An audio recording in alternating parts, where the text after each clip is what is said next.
నమస్కారం అండి. This is hash tag you. ఒకళ్ళ తర్వాత ఒకళ్ళకి గట్టిగా పోలీసులు అంటే రాడ్ దింపుదామని ట్రై చేస్తున్నారు. రాడ్ కాదండి, ఆళ్ళు చేసిన వికృత చేష్టలకి వాళ్ళు ఫేస్ చేస్తున్న పర్యవసానాలు. అప్పటికప్పుడు ఫేస్ చేస్తుంటే మనం ఈరోజు ఇంత లెథార్జిక్‌గా మాట్లాడుకునేవాళ్ళం కాదు. ఈరోజు హిట్ లిస్ట్‌లో ఉన్న క్యాండిడేట్ దువ్వాడ శ్రీనివాస్. దువ్వాడ శ్రీనివాస్‌కి పోలీసులు నోటీసులు జారీ చేశారన్న వార్తలు తెగ సర్క్యులేట్ అవుతున్నాయి సోషల్ మీడియాలో. అతన్ని మళ్ళీ ఇన్వెస్టిగేషన్‌కి రమ్మనమని పిలుపొచ్చిందంట. అతను లాస్ట్ టైమ్ ఇలాగే ఇన్వెస్టిగేషన్‌కి అక్కడ పోలీసులు అంటే 100 మంది రెడీగా ఉన్నారని చెప్పి దువ్వాడే చెప్పుకున్నాడు తన ఇంటర్వ్యూస్‌లో కొన్నిటిల్లో. దువ్వాడ అక్కడ 100 మంది, ఇది కూడా ఇక్కడ మాధురిని కంట్రోల్ చేయడానికి ఒక 50, 60 మంది పోలీసులున్నారు. అప్పుడు మా ఆయన ఎక్కడున్నారో నాకు తెలీదండి. ఎడిటర్ అది చిన్న బెట్టేయండి. ఇప్పుడు ఎక్కడున్నట్టండి?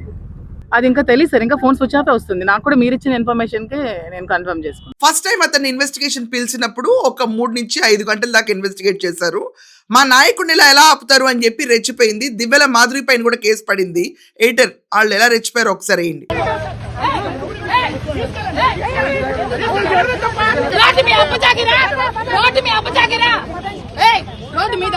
సో ఈ కర్పూర దీపం, దాని తర్వాత ఎలిగించిన దీపం, వీళ్ళిద్దరికి ఈ రోజు మూడినట్టుంది. పోలీసులు ఈసారి ఇన్వెస్టిగేషన్కి రాకపోతే నాకు గుండెలో ప్రాబ్లం ఉంది, దారిలో వెళ్తా ఉంటే నాకేదో సడన్గా కొంచెం నొప్పి వచ్చి నేను టెక్కల్లో తొక్కి తర్వాత ఒరిస్సాలో తేలాను అని చెప్తే ఈసారి మాత్రం కుదరదు, ఖచ్చితంగా వచ్చి తీరాలంటున్నారు. బహుశా ఈసారి దువ్వాడ శ్రీనివాస్ ఇన్వెస్టిగేషన్కి వెళ్తే మాత్రం ఖచ్చితంగా అరెస్ట్ అవడే సూచనలు కనిపిస్తున్నాయి. లాస్ట్ టైం అతను అరెస్ట్ చేద్దామని ప్రిపేర్ అయ్యారు, ఎక్కడా ఉపేక్షించట్లేదు. నిన్న చంద్రబాబు నాయుడు గారు కూడా క్యాబినెట్ మీటింగ్లో వైసీపీ మోకదాళ్లు రెచ్చిపోయినట్టన్నిటిపైన చాలా సీరియస్గా వెళ్ళారు. అది కాకుండా 4 గంటల పైన నిన్న క్యాబినెట్ మీటింగ్ జరిగింది.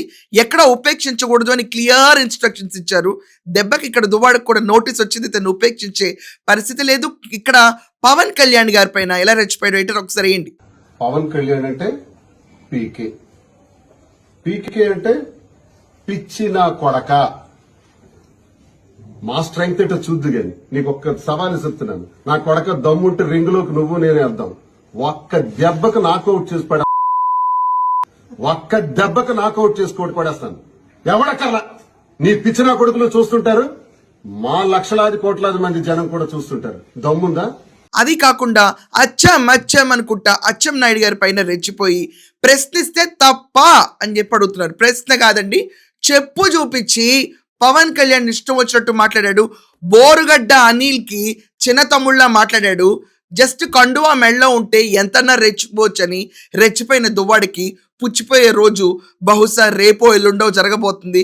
ఒకవేళ రేపే రమ్మంటే, నోటీసులో ఏ డేట్ ఉందో నిజంగా నాకు తెలీదు, రేపే రమ్మంటే గనక ఆ క్యాండిడేట్ని అరెస్ట్ చేస్తే సోమవారం దాకా మాధురి చేసే డ్రామా రాష్ట్రాన్ని మొత్తం ఒక ఎంటర్టైన్మెంట్ ఎపిసోడ్గా నడుస్తుంది. మామూలుగా కాదండి, ఆత్మాహుతి చేసుకుంటాం ఇతన్ని కనుక బయటకు పంపించకపోతే అని దివ్యల మాధురి లాస్ట్ టైం రెచ్చిపోయింది. ఎయిటర్ అదేంటి ముక్క.